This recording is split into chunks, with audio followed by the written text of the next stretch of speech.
করে বসে পড়ুন, আপনারা বসে পড়ুন, যে যতটুকু পারে একটি সহযোগিতা করবেন। আমি কমিটি ভাইদের দৃষ্টি আকর্ষণ করে বলতেছি, পুলিশ ভাইদের কাছে একটু কালেকশন করার জন্য দৃষ্টি আকর্ষণ করে বলে উঠতেছি।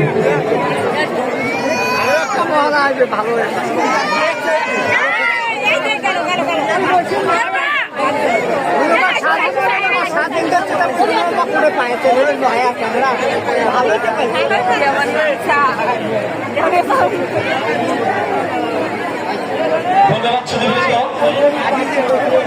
আসলে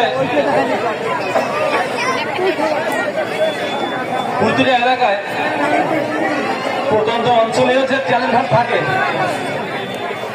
তার বাস্তব উদাহরণ আজকের এই আকিলপুরের প্রদেশ শিল্পীরা। আমি জানি না আপনাদের কি হয়েছিল, আপনাদের শিরোনাম উঠছিল কিনা। যারা যখন মঞ্চে মহালয় অভিনয় করছিল, আমার মনে হচ্ছিল আসলে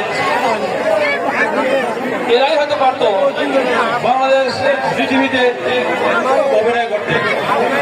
কেননা দেখো তাদের অভিনয়ের দক্ষতা সব মিলে বাস্তবে একটা আমাদের সম্মুখে আমাদের নয়নের গোচরে আগে দর্শনে আমরা দেখতে পেলাম আজকের বাস্তব